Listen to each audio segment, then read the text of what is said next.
I grew up in the 1980s. This is when obviously my family was starting to really get in deep into these religious narratives.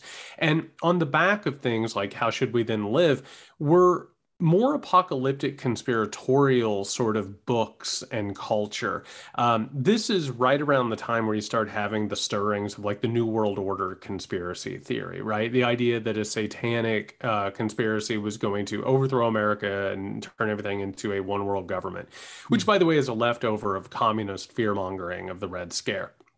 Well, eventually, what happens is as the rest of the country starts to move beyond those Rust Belt areas that you're talking about, including my small, idyllic, hometown, Mm. all of a sudden the factories that my family is working in, the places where they're actually like able to afford homes, with the salaries that they have, those things start going away, obviously, because of free trade and deindustrialization.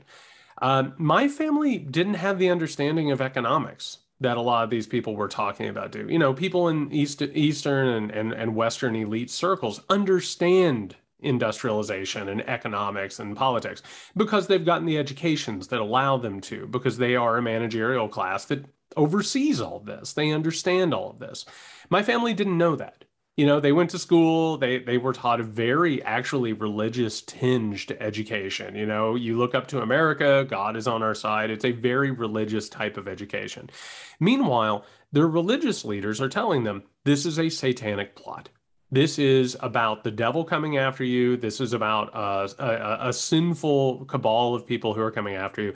All of it very thinly veiled anti-Semitic, racist, white supremacist, fascist conspiracy theories.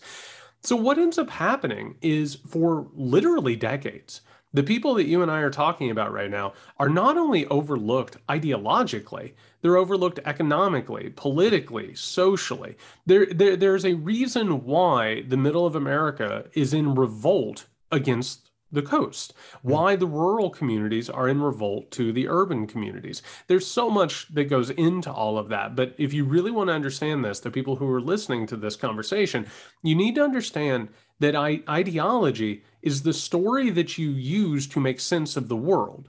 All of the stuff that we're talking about is very complicated. And that's one of the reasons I'm always glad to have conversations like this, where we can get deep in the weeds and talk about what's actually happening on the ground. But the stuff that you were involved in and your father was involved in and the evangelical right was involved in is a story that goes over the top of all of it.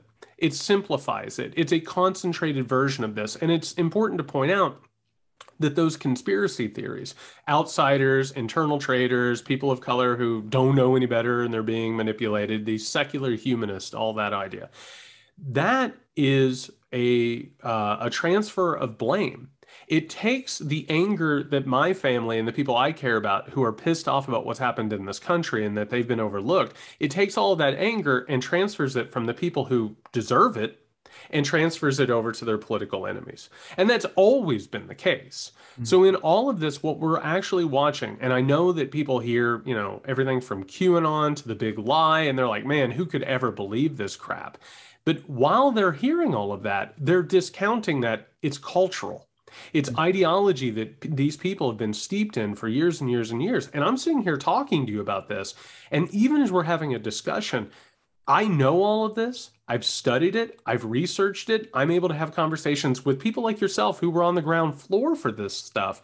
And there's still a cultural gravity to it for me. It's almost impossible to escape. And even if you do, it's still, it's still there because that worldview is powerful for a reason. And so we're literally talking about a group of people who are caught in an ideological narrative that explains things, but it's been weaponized by really dangerous people for political and economic purposes.